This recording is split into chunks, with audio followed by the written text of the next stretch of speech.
everyone, how's it going today? My name's Eric. I appreciate you stopping by and check out my video today. On this episode of Smo'King, I'm going to be cooking some Mahi Mahi. I got 3 delicious Mahi Mahi fillets here I picked up at the store this afternoon. And Mahi Mahi is a delicious fish. The only problem is you don't want to overcook it because it loses all its flavor. So of course, if you want to assure that you never overcook something, the best way to go about it is to do it with the sous vide. So I'm going to be cooking this in my sous vide machine today, and I'm going to be finishing it off with a ginger soy glaze when I serve it. So it's going to be absolutely delicious. So stick around, I'll show you step by step how to do it. Let's get cooking.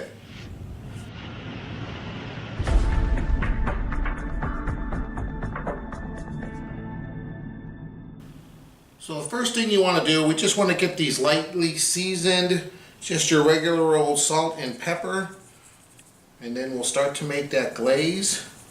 That's going to go on this fish.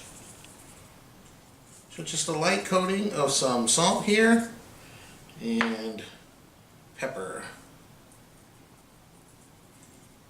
Well, I'm looking forward to this. Haven't had fish in a while. I've been doing a lot of smoky videos here and sous vide videos with some beef and pork, but you know what, every once in a while nothing beats a good piece of fish. So we're going to let these sit here.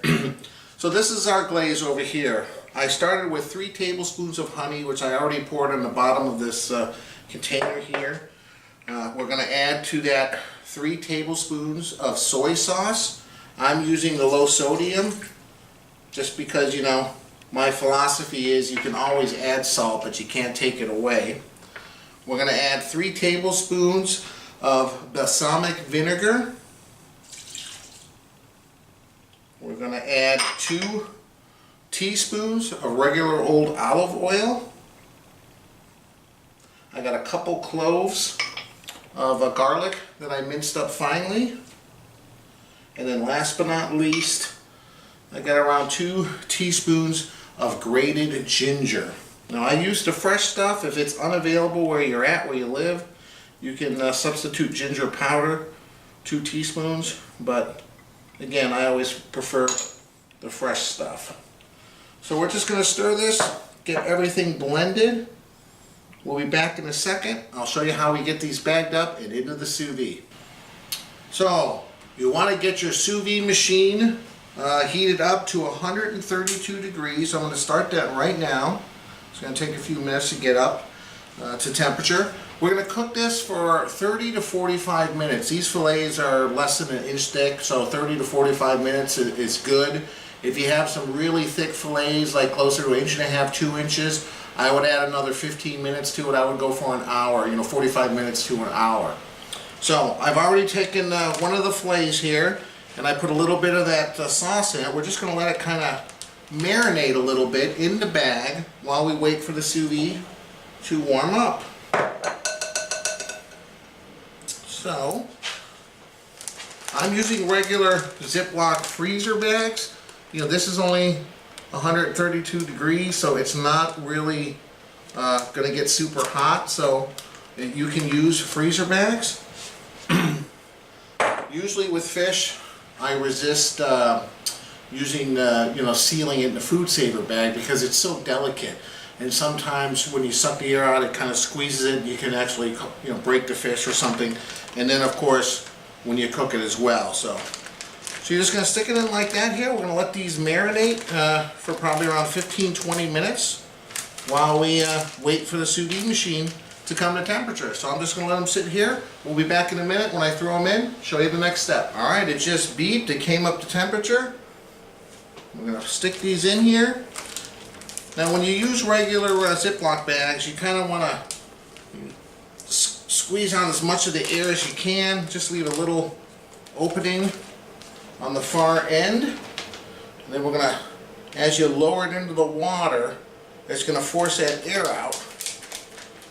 And then squeeze that last bit out. As with everything else sous vide, you want to make sure you get whatever it is you're cooking completely submerged in the water.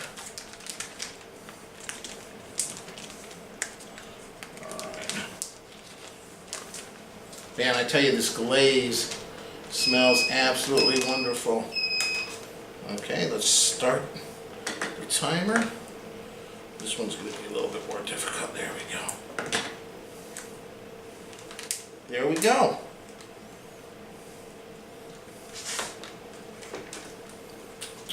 So, 45 minutes. Let the sous vide do its magic. We'll be back in a little bit. Check them out. While we're waiting for that fish, time for a beer review. Boy, I'm going to have a hard time pronouncing this. Schauffenhofer? Schauffenhofer. It's a Hefeweizen beer mixed with grapefruit, of all things. I mean, look at the color. It's an orange pink. This is probably the most unusual beer I've ever reviewed. Now, I did not buy this. Normally this wouldn't appeal to me, but my mom was down here a couple days ago, and she went to the Old World German Market, which is down the street from us in Huntington Beach, California, and asked the lady that was working there, hey, my son really likes beer, what can you recommend? And this is what she came back with. So I knew nothing about it. I'm like, it doesn't look like beer, it looks like fruit juice. So of course I went online and Googled it and found out it's a very popular summertime German drink. And it is mixed with grapefruit. So for that reason, it's a very fruity beer, and I guess it appeals to people that normally don't like beer. It's intended as a summertime beverage that you can drink a lot in the hot sun. It's only 2.5%, 2.5% alcohol. So you can probably drink 3 or 4 of these outside in the hot sun, maybe feel a little good, but you're certainly not going to be weighed down or have to deal with the strong alcohol effects. So here we go. Cheers, guys. Thanks for watching my video. I really appreciate it. Check out some of my other videos when you get a chance as well. Wow, smells like grapefruit. You can see the color of it. It's got this kind of cloudy orange look to it with a white head. It's a little bit pinkish hue in there as well. Here goes nothing.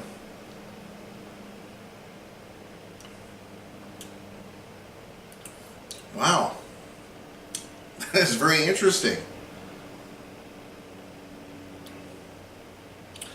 It tastes like a mix between grapefruit and a wheat beer. Initially it's got a sweet, kind of like you're drinking grapefruit juice, and then it ends with a little bit of a bitter finish. Kind of lets you know that you're drinking a beer, but it certainly doesn't have a strong alcoholic taste.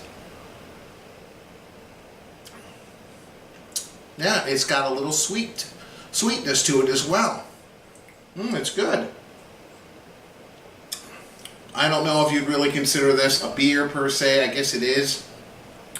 But, 2.5% alcohol. But you know what? For what it's supposed to be, a great low alcohol drink to enjoy during the summer when you're out in the hot sun where you really don't want to be drinking a high alcohol content beer. This certainly fits the bill. And I think a lot of people that wouldn't even like beer would be pleasantly surprised at how this tastes. So we got around 32 minutes left. I'm going to enjoy the rest of this. We'll be back in a second and I'll show you the next step. Alright, here we are. These are just about done. Just want to give you a look how they look like when they're cooking. Let's see here, we got 2 minutes to go. So close enough. Let me get these out. Alright, welcome back. Yep, 1 minute. Close enough. Let's stop this. Get these out.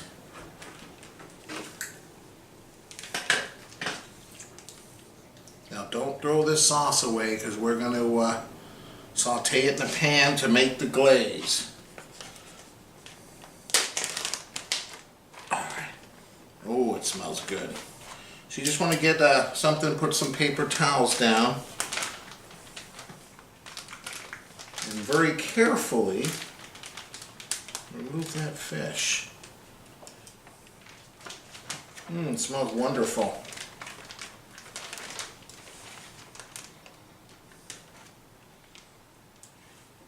There we go. I think I'm going to throw that other one in some ice, shock chill it, put it in the fridge. Maybe have that tomorrow for lunch. But save the juice. I'll show you what to do next.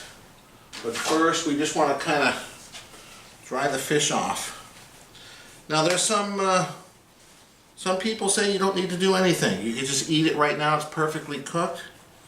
And I'm debating whether I want to do that or whether I want to throw it in a saute pan with a little bit of olive oil just for like a minute on each side to crisp it up. Let me dry these off, take a look, and we'll see what I decide in a second. Alright, I decided not to saute these. I'm just worried because they're already starting to flake. Now mine had the skin on, so luckily cooking it sous vide made it very easy relatively. I mean, you have to be real careful. You don't want to just grab it and yank it, but if you nice and gentle, it peels off relatively easily. So yeah, I think if I put it in the pan, it might start to flake off in the pan. So I don't want that. So I'm just going to dry them off. I'm going to let them sit here for a second, but I am going to heat up the saute pan because I want to reduce the sauce for this. So I'll meet you over here in a second. I'll show you how to do that. Alright, we're going to start with a hot pan. We're going to throw a tablespoon of butter in there. We want this on medium heat because we want to reduce this down.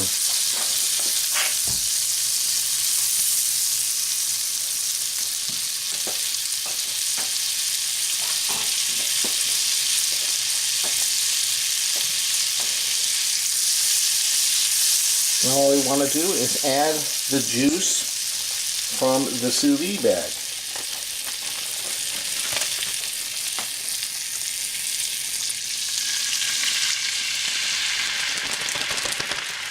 There we go. Man, it smells wonderful. Woo. Now we're just going to cook this over medium heat just for a little bit. We're going to let it thicken up, turn into that nice glaze to top on that fish. So, and you can already see it starting to thicken a little bit. So we'll be back in a second when this is done. So here you go, guys. I plated it with some on top of a bed of rice with some green beans.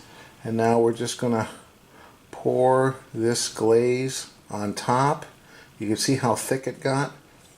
It reduced down to around half. And there you have it.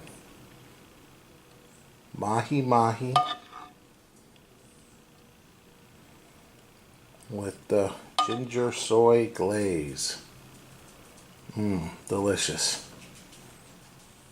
Alright guys, here we are all plated up with that glaze sauce on. Man, I'm going to check this out here. It should flake perfectly. I just wanted to show you. Oh, look at this.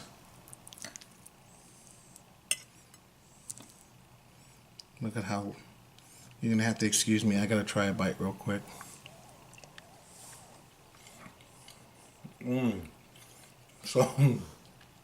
So juicy in that glaze. Wow. Unbelievable. Man, I'm definitely going to be making this again. Look how beautifully cooked that is. Absolutely wonderful. Man, you saw how easy it was, guys. Definitely try it if you got a sous vide machine. Thanks again for watching. If you like what you see, please like my video. If you like the channel, please subscribe. We'll see you next time. I'm going to enjoy this. See ya.